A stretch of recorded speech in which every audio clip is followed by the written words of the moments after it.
সবাই তো জানেনই আমরা চ্যাম্পিয়নের জন্য দল করতেছি। যদি আল্লাহ সুবহানাহু ওয়া তাআলা আমাদেরকে কবুল করে আমরা ইনশাল্লাহ চ্যাম্পিয়ন হব। আপনারা জানেন যে টিমের সবচেয়ে বড় আকর্ষণ সাকিব আল হাসান। আমার সাথে কথা হয়েছে, ও আমেরিকাতে ছিল। তো ঘরের ছেলে ঘরে আসতেছে, এটা হলো সবচেয়ে বড় নিউজ। শোনেন, আমি একটা কথা স্পষ্ট বলতে চাই যে আমরা রাজনীতিবিদ সাকিবকে নিয়ে নেই, আমরা খেলোয়াড় সাকিবকে নিয়েছি। এবং সাকিব একটা দেশের সম্পদ। আমরা চাই না সাকিব অচিরেই ঝরে যাক। এবং আপনারা জানেন যে সাকিবের অলমোস্ট কেরিয়ার শুরু থেকে আমার সাথে ছিল এবং এখনও ও আশা প্রকাশ করছেন আমার সাথেই থাকবেন।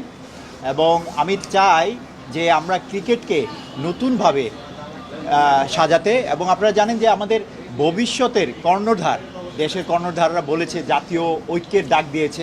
আমি চাই আমাদের ক্রিকেটেও সেভাবে সবাই কীভাবে ঐক্যের মতের ভিত্তিতে আমরা ক্রিকেটকে বাংলাদেশের এক নম্বর ব্র্যান্ড করতে পারি সেভাবে কাজ করি।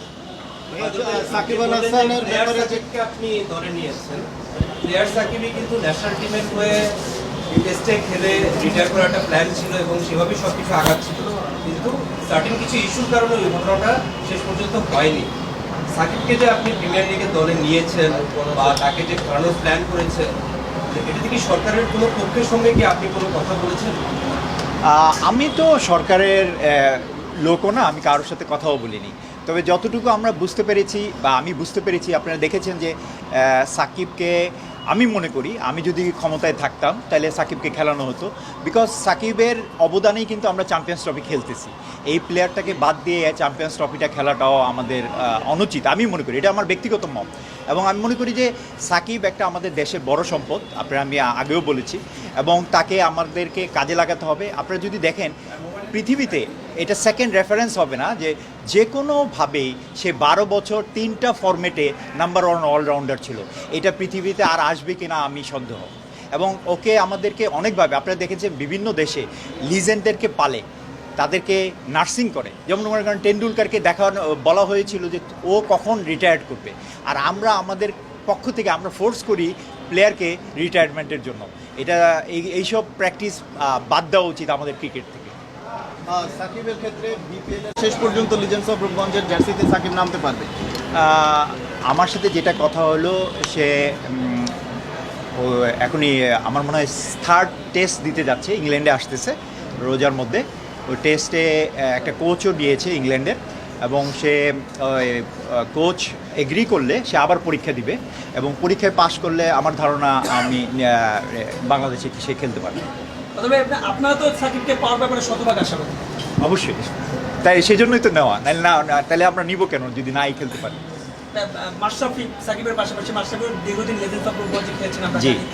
মাশরাফির ব্যাপারে বা ওকে দলে নেওয়ার জন্য আপনাদের কোনো ছিল কিনা?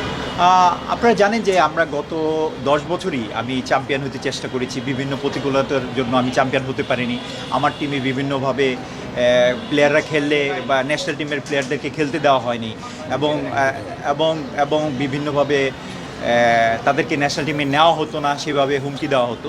তা আমি মনে করি যে এবছর আমরা একটু চ্যাম্পিয়ন, মাশরাফি তো অ্যানাদার লিজেন্ড, ওর ক্রিকেটের একটু পড়তির দিকে। তা আমরা চেষ্টা করেছি এবার ইয়াং এবং অভিজ্ঞতার সমন্বয়ে চ্যাম্পিয়ন ফাইট একটা দেওয়ার জন্য। এবং আমি আশা করছি যদি মাঠে পারফরমেন্স করে, এবং মাঠে পারফরমেন্সের সাথে মাঠ ঠিক থাকতে হবে, আম্পায়ারিং ঠিক থাকতে হবে, সমস্ত পরিবেশ ঠিক থাকলে ভালো খেলা আমরা দিতে পারবো এবং আমরা চ্যাম্পিয়ন হবো ইনশাআল্লাহ।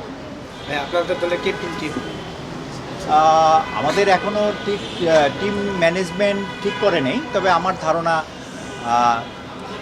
আকবর আলী আছেন, সাইফ আসাল আছেন, সাকিব থাকলে সাকিব থাকবে। মানে এটা টিমের কন্ডিশনের উপরে নির্ভর করে ক্যাপ্টেন কী হবে। আপনারা দেখবেন 3 তারিখ তো খেলা।